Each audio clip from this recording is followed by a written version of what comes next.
Hello, this is Manny. Welcome to my show, UFO Boat Radio. Somebody cue the theme song, please.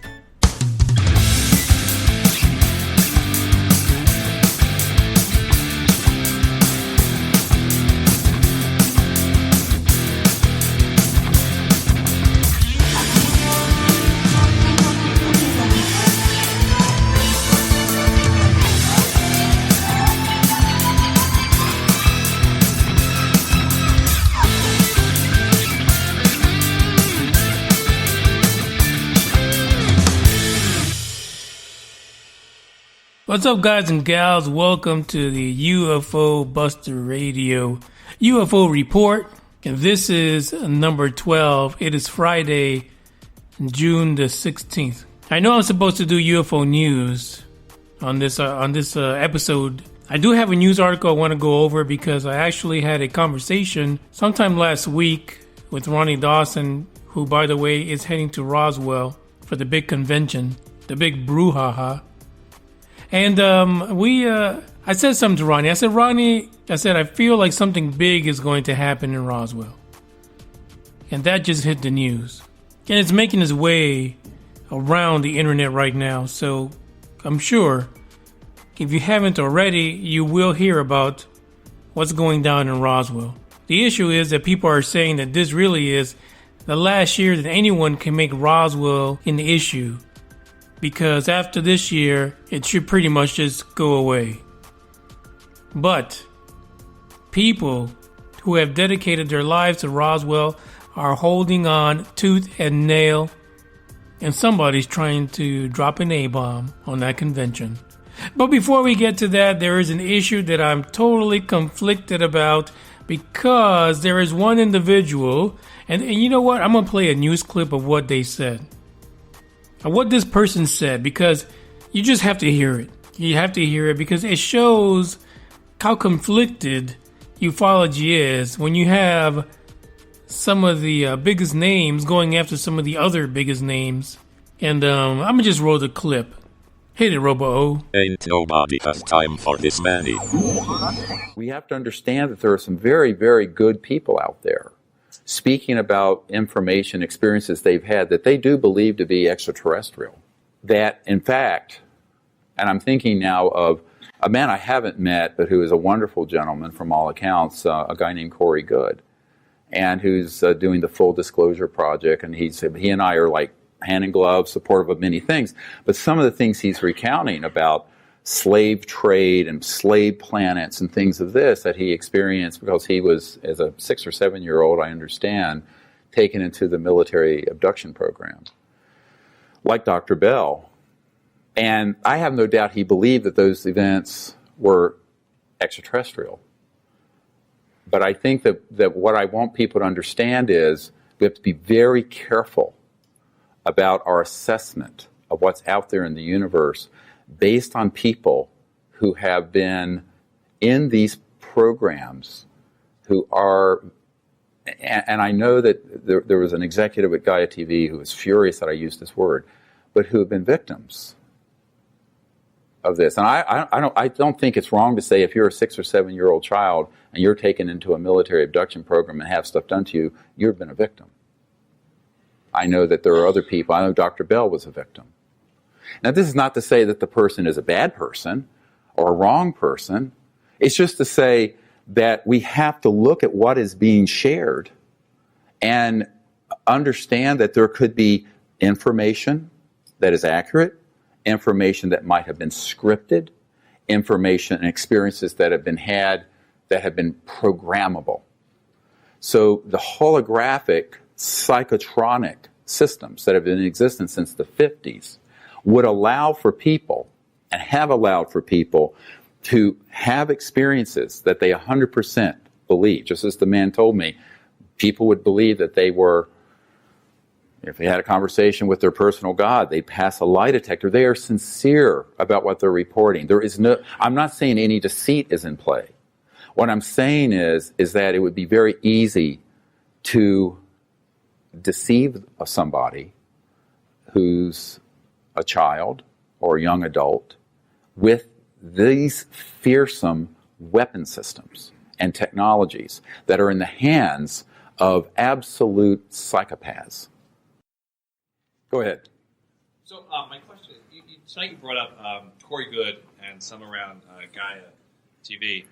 And recently on your telecon you had last month, you brought up the same topic around some of the information and being somewhat skeptical about some of the information coming out of that programming. With things like what William Tompkins is bringing up, the idea of Solar Warden and some of those other groups operating out in space, what things are you skeptical of, and what things are you in belief He's of? asking, what am I skeptical of about things that have come out recently with Bill Tompkins and others? A lot. Okay, so here's the issue for me. You've got to have multiple points of corroboration, and the bigger the tale, the more the proof you got to have.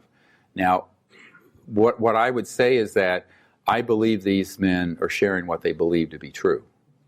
I also know how easy it would be to provide information that is scripted about that, and that is seductive and interesting. But I'm very cautious about saying that there's dispositive evidence. The research, the volumes of research that I and other people have on this exist. Many people back in even the 80s have documented the military involvement with abductions. We now have an official with the Air Force counterintelligence confirming that. So there are certain things we can say we have confirmation of. There are other things that I wouldn't say it's impossible, because I don't think anything is impossible. But I also know how easy it would be, having gotten to know Dr. Fred Bell very well, and who had been in these deep intelligence programs and had been provided with information that was scripted to get him to say and do certain things, that I want to be cautious about it. So, and this is not about personalities. I don't want to get into this whole personality thing. And someone said, well, it's not about that. I don't care about any of that. I care about people not assuming facts that aren't in evidence, but also being aware of the truth, that people who have been in those programs, deep intelligence programs that are in unacknowledged special access projects, often are given information that is not true so that they will convey it to others. And they are being used for that purpose. A great example of that is a man, it kind of broke my heart. There was anybody heard of a group called Blink 182? So back when they were a young group, there was a guy named Tom DeLonge that was following my work, and we met at their apex as a group, and they, I'd go on stage with them and things like that back in the early 2000s.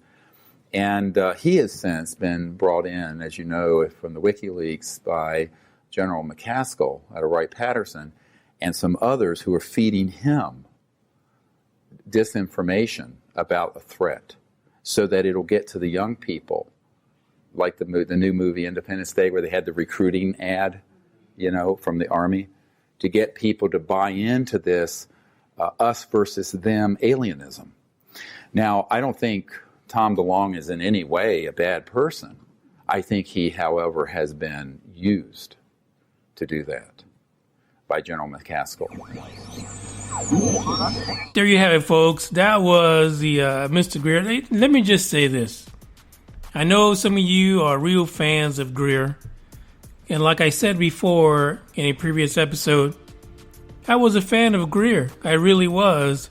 And but all these videos about him calling aliens down, it drives me bananas. But this is the Stephen Greer that I like. This Stephen Greer is analytical. He's saying, hey, don't jump off the cliff yet. Because there's a lot of things that Corey Goode is saying that may have been programmed into him. He even went as far as saying, listen, some of these my labs could be real. We have proof that someone did come forward and say that people were being abducted for these programs.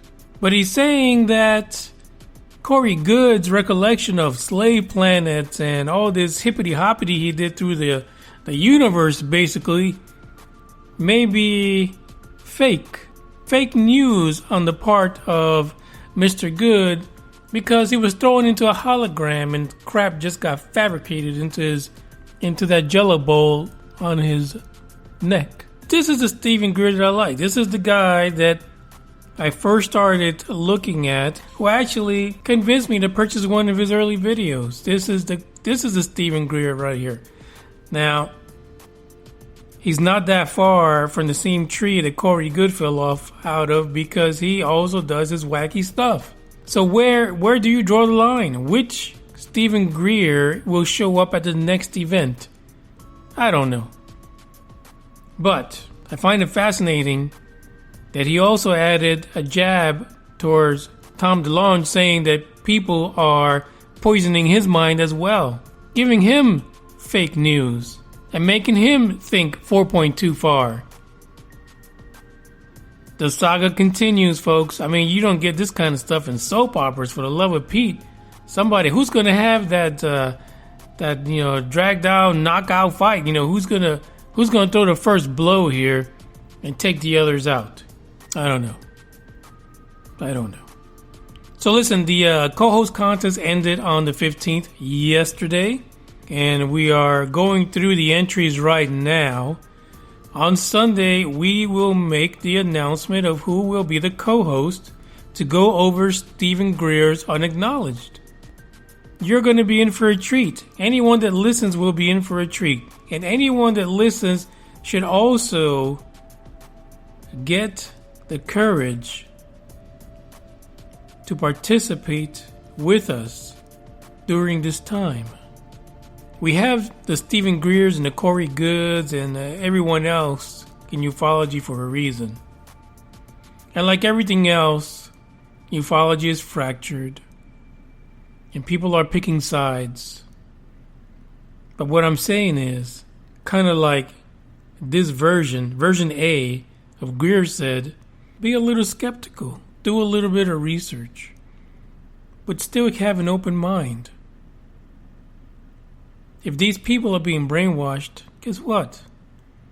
They may still be good people. I've seen plenty of videos of Corey Goode. In some videos, he's telling his story. In other videos, he's really bashful, kind of afraid to speak in front of people about what he says was his experience. So I would continue to have an open mind, but I will still speak it on this podcast.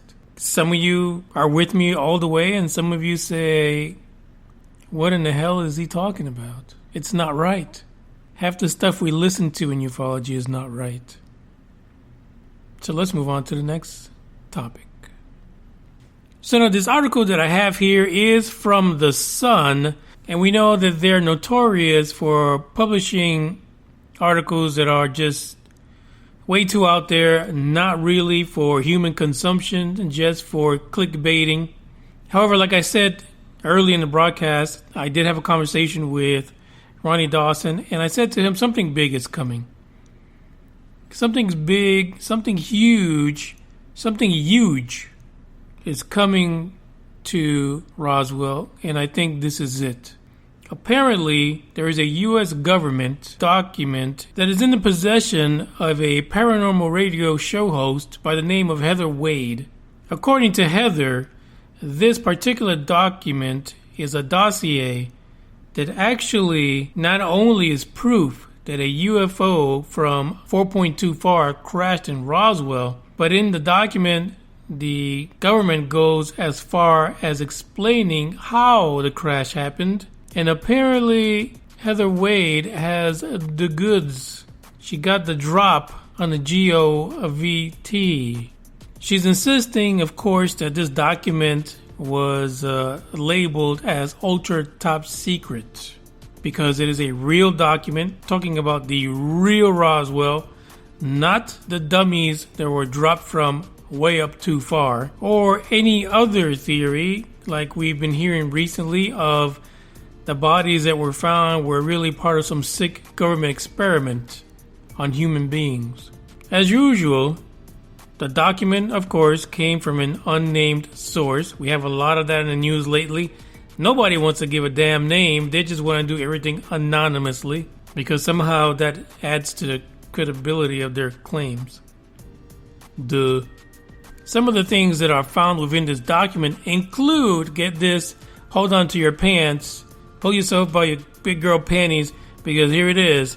The document states and describes for the reader, the audience that it was meant for, how 4 decomposing alien bodies were found 2 miles from the crash site a week after it happened. Now, of course, the man that was part of the revival of Roswell, Stanton Friedman, is up on deck. And apparently he's been examining the documents. And at this point, the nuclear physicist has not been able to disprove the authenticity of the documents. Give him time. He'll get to it. In addition, the document states that the aerial reconnaissance discovered that 4 small human-like beings had apparently ejected from the craft at some point before it exploded. So all 4 of these tiny little 4.2 far passengers were dead. So these were not any of those that were rumored to have ended up at Wright-Patterson Air Force Base or Wright Field. According to Heather Wade, she says that Stanton Friedman actually stated, and here's a quote, "I have never seen anything like this. This is new MJ-12 information." And the article goes on to say that Mr. Friedman will continue to review these documents, but I guarantee you that this is going to be the cornerstone of this Roswell event, the convention in the desert of New Mexico.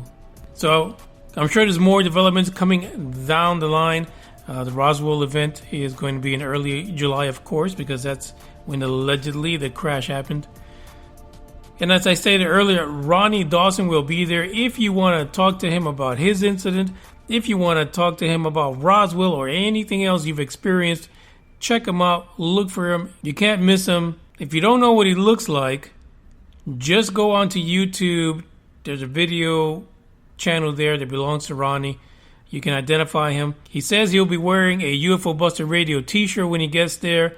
So I'm going to be sending him some goodies to give out to the people that reach out to him. So if you want some UFO Buster Radio stuff, talk to Ronnie. He's got the inside track. This has been UFO Report number 12. Manny Moonraker checking out. Latest.